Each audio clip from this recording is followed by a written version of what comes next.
Hey everyone, welcome back to Stitchy Bee. I'm Cheryl Temple. Well, this week I'm here to review my latest make, which is the Sew Over It kitty dress. And I'm wearing it now, and I'll give you a quick look first. So here we are.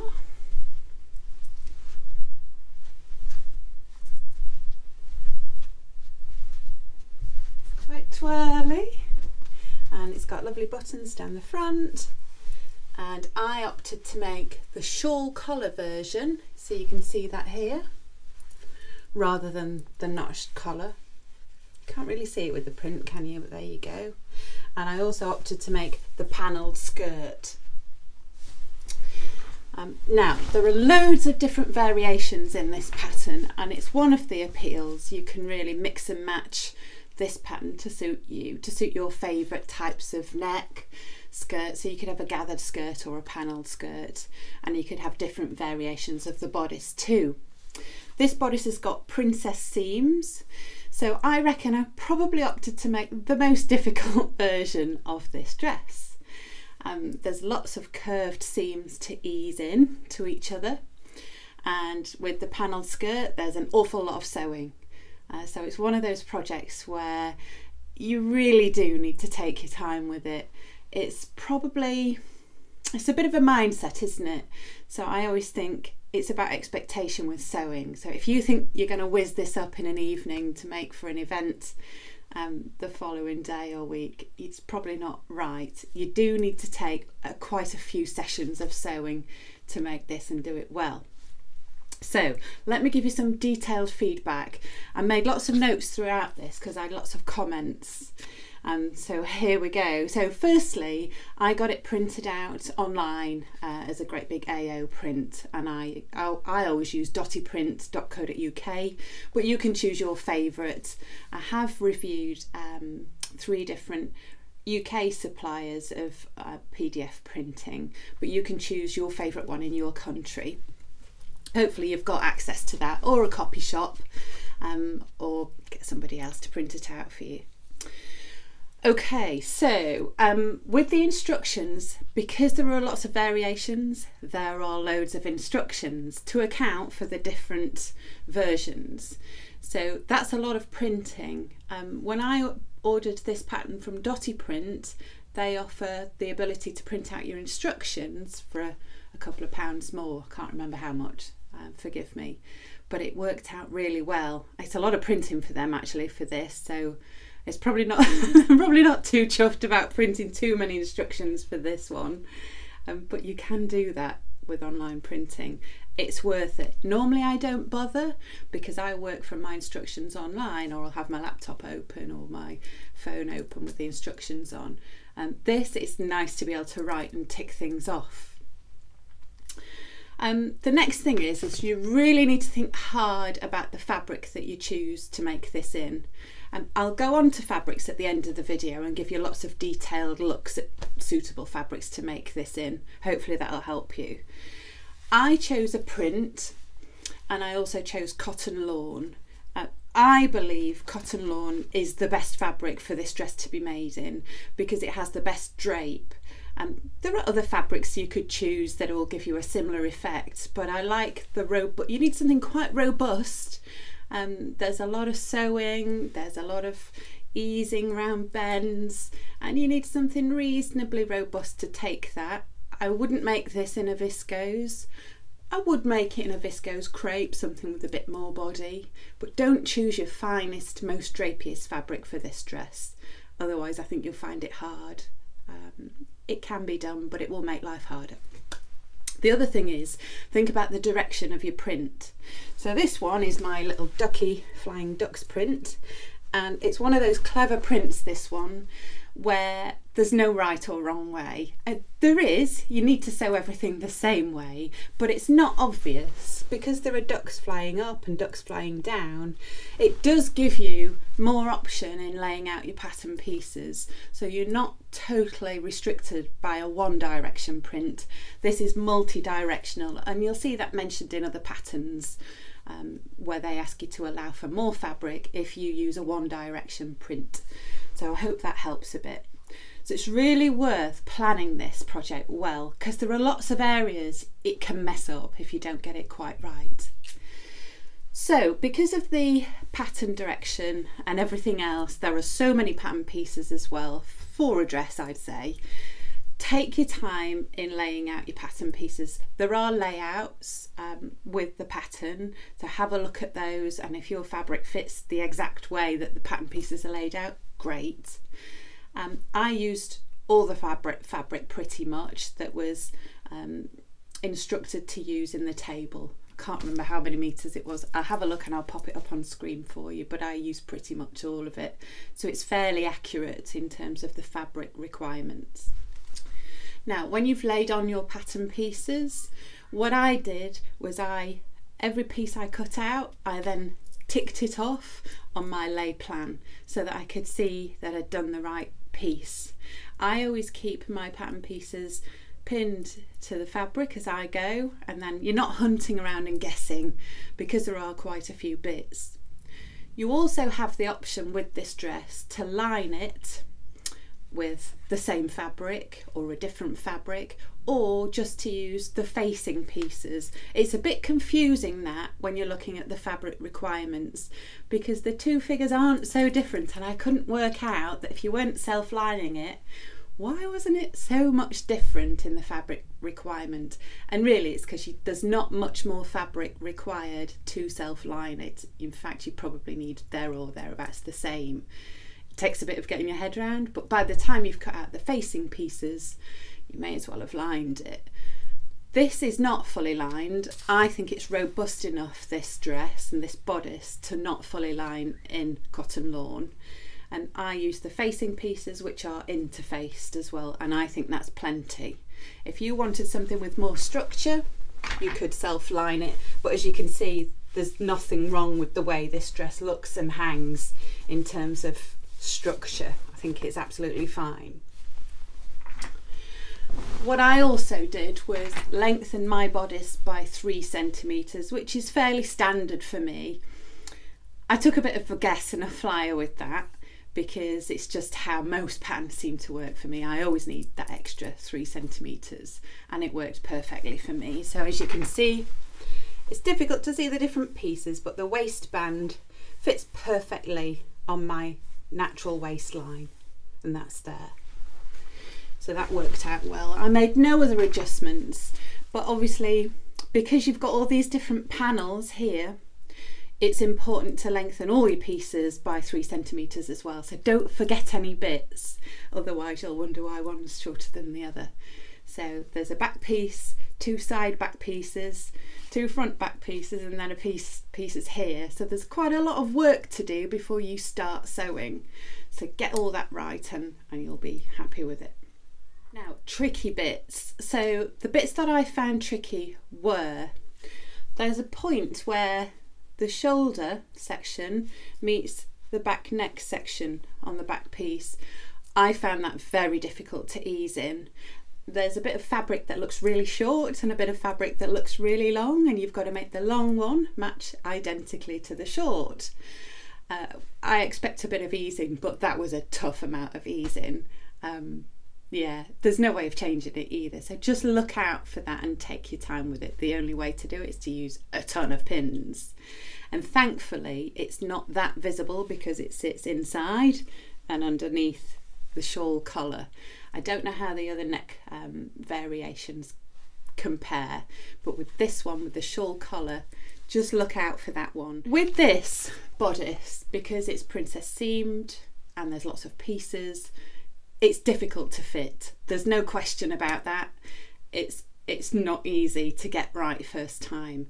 It didn't fit me first time either. I sewed a straight 14, which was perfect waist-wise. There's probably not much room for manoeuvre waist-wise. I wouldn't want it to be any tighter, so do pay attention to the waist measurements and the finished garment measurements and work out if that ease is enough for you. It's meant to be a fitted dress and it's beautiful because of it. It gives you a lovely feminine outfit, but really look out, because you can see there's not a massive amount of ease left for me, but I expected that and it worked out right. Because of that, you need to be accurate in your sewing. I mean, really accurate. There's no room for manoeuvre here. Make sure every single notch lines up, and particularly on the waistband. The reason for that is there's a seam here, and that has to match up with the seam there, even though there's a waistband in the middle. You don't want them too off.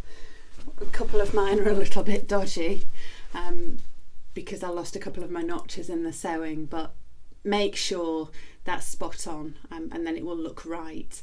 You really, I can't stress enough, you've got to take your time with the bodice. It's really not an easy sew by any stretch, but if you take your time and go slowly, then it'll work out.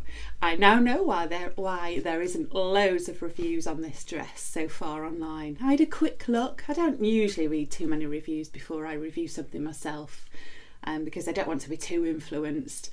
But I had a quick look to see if there were any issues to look out for, and I couldn't find many reviews of this. So it's probably because it's not the quickest of makes and people are still getting to grips with sewing it.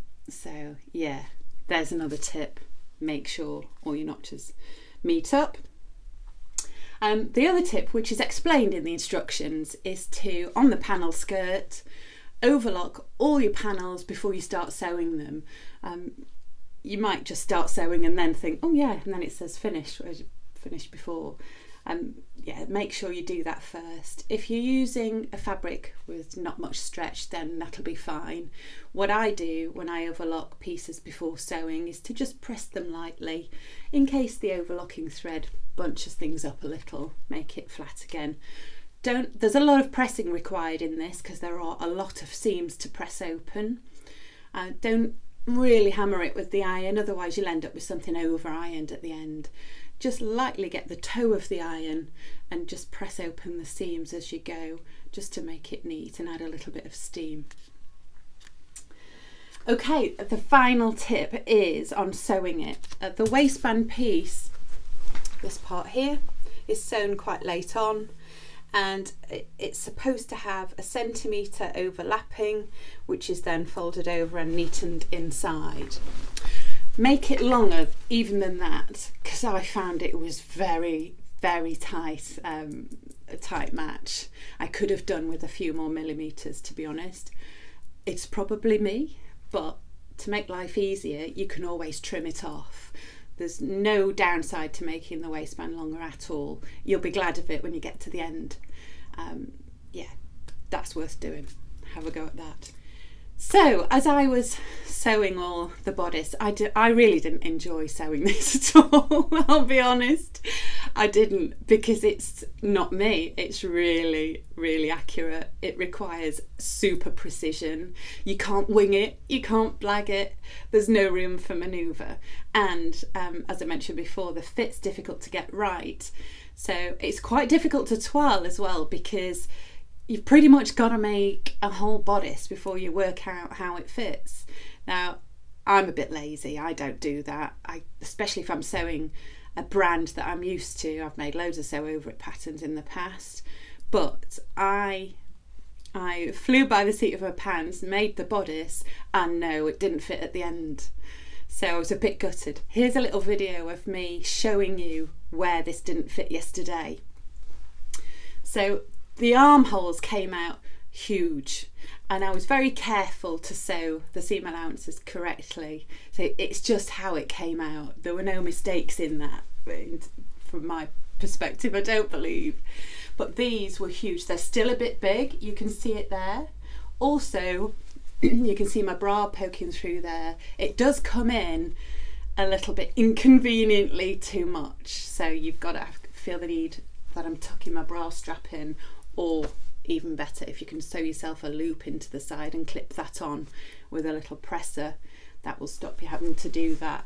It is a bit frustrating, or wear a strapless bra, of course. So it does come in, but look, there's some fabric bunching here, and I fixed this. So I didn't want to take in the princess seams, because that is just a pain, isn't it? I'd have to take some in here, some in the back one, and the back fits quite well, it's just the armholes. So I pinched in some fabric there. Could do with a bit more, couldn't it? So I had to take off the facing that sits inside here, unpick that, chop that and sew it back and then sew it in. I didn't take the whole section off, I just graded it down to the waist because the waist's fine, it was just massive here, still too large here. So maybe, you see the waist is perfect with the 14, so maybe I could have got away with a slightly smaller bodice, I don't know. But then you've got a problem with matching up notches, haven't you? So have a play with that. If you can twirl this in as little a way as possible just to get this right fit, then do. It's not a problem I usually have with sew over it patterns this. Normally their armholes are tight, aren't they? So I'm puzzled as to where that's come from. But it's a complex bodice with lots of princess seams, so it is different to most things, isn't it? So look out for that. That's worth double checking before you cut your really favourite fabric at the end. The skirt part, I adored sewing, and I reckon if I've put you off at all in sewing this pattern that you've already gone out and bought, make the skirt bit first, because one of the variations of this pattern is to make the skirt as a standalone skirt, and I absolutely adore it. Because of the panelling and the fabric choice, it hangs so beautifully, it's just the right length. It's a midi length, which doesn't always work, does it? It's a tricky length to wear, but it is beautiful, it's super feminine, and I'd really like to make this in a skirt on its own in different fabrics. You could make shorter ones as well, and see how that goes, or even a maxi skirt would look gorgeous in it. It takes a lot of panels, but it is quite easy to make the skirt, and if you're patient with your buttonholes and that kind of thing, it's a really nice project. So yeah, it's a tale of two halves, isn't it? So not so much, I didn't enjoy making this, really enjoyed making the skirt. However, I love it as an overall dress. Even though with my frustrations, I was cheesed off the other day when I was working through it. I really do like it. It's super pretty, isn't it? It's really feminine. I don't wear enough of this kind of thing because I usually chuck on a t-shirt and shorts in the summer, and not really wear too many dresses. Oh, it does come with pockets, but I didn't make pockets with mine. I wanted a smooth line, but yes, pockets are provided with the pattern. The instructions for those pockets aren't the easiest, I will say. I had a quick glance through them. I'm not familiar with that way of putting pockets in, because I usually follow Sew Over It's pockets. I think they've got a little tutorial in one of their blog pieces, but it's on their YouTube channel somewhere where you can add pockets into your pyjamas and things like that. I think I'd probably prefer that method rather than the method described in the instruction booklet for this, but it's up to you. I didn't understand them. I thought it was a bit strange. I'm sure it's me that's reading it wrong. So have a look anyway. Choose your favourite method of putting pockets in if that suits you. But yeah, you could add a pop of colour. I nearly added them. I was going to add some red pockets, and that would be lovely. And I was also looking at the different colour buttons too. I would have added red buttons if I'd have done that. I chose these gorgeous green buttons just from my button stash. We've all got loads of buttons, haven't we? And I happen to have enough. The pattern suggests, I think it suggests up to 12 buttons, but I used 7 because I choose quite large ones. I wouldn't want to go any larger than this. Let me measure these for you. These are just under an inch, which is just over 2 centimetres, isn't it? So yeah, these are quite large for this type of dress, but I think it's nicer. I think it stops the puckering, but it depends, doesn't it, on the fabric. Whew, what a mammoth review. So there you go, that's my review of the kitty dress. I get why. I think it was a class, this, wasn't it, they said before they released it as a pattern. I understand that there's a lot of parts to this, and it would be handy to put your hand up and ask somebody halfway through sometimes if you're a beginner. If you're a super sewer, lots of experience, I'm sure you'll find it a breeze, but I found a couple of bits tricky. Okay, Let's have a look then at fabric that I think would be suitable to make this into. Now I've got the booklet with me, and it says in the fabric recommendations bit, which is on the back, if you have it printed out as a booklet or just find the right PDF page. Light to medium weight fabrics with lots of drapes such as rayon, viscose and crepe, or for a more structured look, try cotton, cotton lawn, linen or seersucker. You can also, you will also need 11 to 12 11mm buttons and lightweight interfacing. So I chose cotton lawn, as you can see. The other thing I meant to mention earlier for you is if your sewing is not perfect and you want to be able to hide any little small errors, then I would recommend using a print. If you make the panel skirt, you will see everything really if you make it in a plain. So you'll see everything that doesn't quite line up, you'll see the princess seams, and they've got to be bang on to match the ones below. So it's a good idea, because you can't see the panels on here, which is a shame after all the work sewing. So you can look at it both ways really. But if you're a little bit unsure, choose a print. If you want to show off the panels and the gorgeous seams, then use a plain. But I tend to make everything with prints, so that's what I'm going to show you today. Right, let's get going. So the first fabric I've got to show you is the one I made the dress in. This is a cotton lawn, and this is the Flying Ducks cotton lawn. I've got quite a bit of this in, so hopefully I shouldn't run out too quickly for you if you did want some yourself. I'll pop links to all these fabrics in the description box below. Cotton lawn is a more luxurious cotton, and it has a higher thread count, and that's what gives it the smooth texture. It feels a lot finer. It's still robust because it's 100% cotton. Being a natural fibre, it's good for summer wear, and it's robust enough to make without lining as well. Always double check the description of cotton lawn, because some are finer than others. So if you were to buy a Tana lawn, for example, from somewhere like Liberty, that would be a very fine cotton lawn, that would still be appropriate for this dress, but it feels a lot thinner, and it takes a little bit more care, but it's beautiful, very luxurious. So yeah, it's a really good all-round fabric. You can make all sorts from cotton lawn, from dresses to blouses to skirts, even some trousers. If you wanted a pair of cigarette-style pants or some skinny trousers. There's no stretch in it, but there is a little bit of movement on the bias. So it does have a little bit of movement, but it's 100% cotton, so there's no spandex in it. So it's a good all-rounder.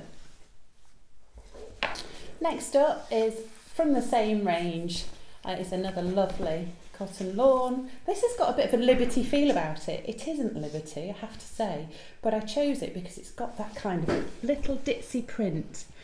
Absolutely gorgeous.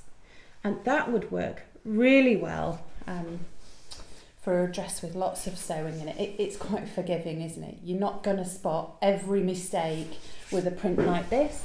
And because it's so small, the print, you don't have to match up the print either, which I didn't do with this fabric either. There's a size, isn't there, which you can get away with not having to match. If you chose a fabric with big prints, you may want to match that up. It would be quite difficult on a dress with this many panels, especially the skirts. You probably wouldn't want to do that. So have a think about that before you choose your fabric for this dress. But love this one. It's really quite hardy, super to press. It won't crease too badly either. It's just a lovely, beautiful, smooth, really high thread count cotton lawn. I've also got this in another colour which I thought would be great for autumn as well. So let's have a look at that too. Here it is. I've called this one the Falling Leaves cotton lawn, and it's this beautiful sagey green colour with these russet colour leaves as well. That would be really quite pretty. Make a beautiful outfit, maybe an autumn wedding or just a special birthday dress. But it's gorgeous, isn't it? And you can see the smoothness because it does give you not quite a sheen, but you can see the smoothness, can't you? It's got some good drape as well. Now, the most important thing when buying cotton lawn is you really need to try and understand what it feels like before you buy, don't you? Because it's frustrating buying, especially if you're buying online. So take good notice of the description and see if it's drapey, see how it feels by the way they describe it. Now, when you're buying cotton, they can all feel different, can't they? And lawn can feel a little bit like that as well. Some are stiffer than others.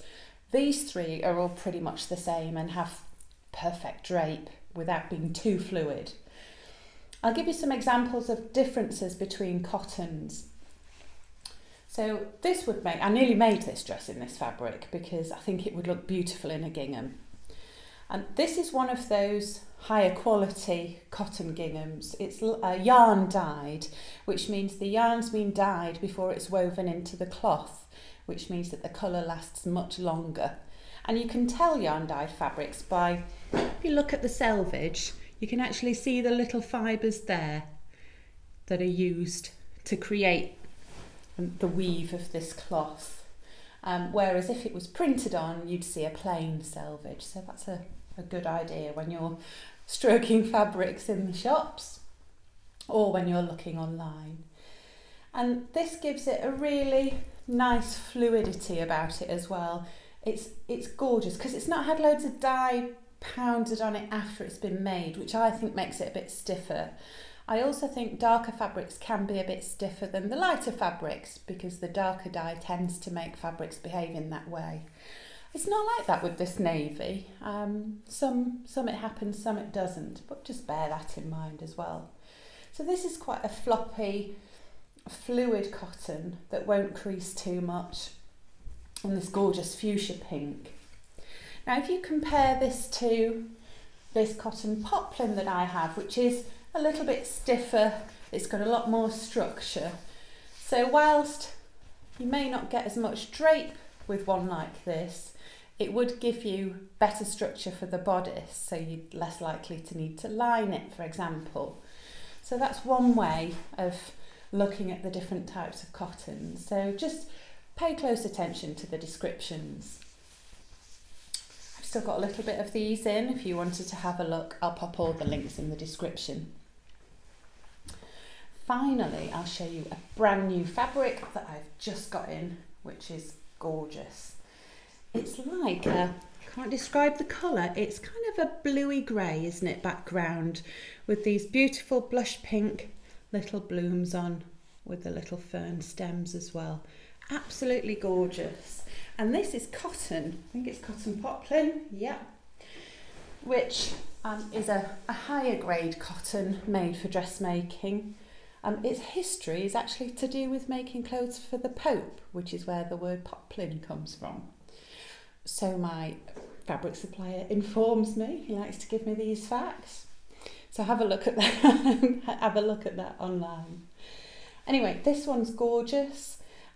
This would be really beautiful. It's one of those busy enough prints, and it is directional, is it this one?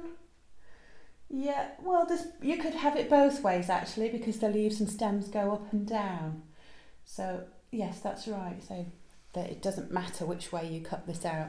Really handy to look out for that if you're a print lover like me. It does mean you'll use less fabric because you can use different directions for the pieces to play pattern Tetris when you're trying to get the most out of your fabric. I've not named this one yet, but I'll think up a name for it and I'll pop it on the site for you if you'd like any. So there you go, there's a few fabrics that would work really well for this dress. A viscose crepe would be beautiful and swishy if you wanted a really swishy skirt. A regular crepe might be a little bit more, you need to take a bit more care with it with all the different seams. If you're using something that will fray a lot as well, bear that in mind. I've finished all the seams, bar a couple I think I forgot on the inside, but with it being a fairly robust cotton, it's fine. So yes, do finish all your seams on the inside to make it super robust, especially if you spend all the time that this pattern will take you. It's worthwhile making it nice. So there you go. I hope that's been helpful this time, and I'll look forward to seeing you next time. Oh, a very big thank you for all your likes and subscribing last time. I managed to hit 10,000 followers, so yay! Thank you so much. I really appreciate it. It's a bit scary actually when I think there are potentially 10,000 people watching my videos. I don't think about it too much. I think it's just you. We'll stick to that because it'd be quite daunting stood in a room with 10,000 people, wouldn't it? Anyway, ta-ta for now, and I'll see you next time. You take care. Bye.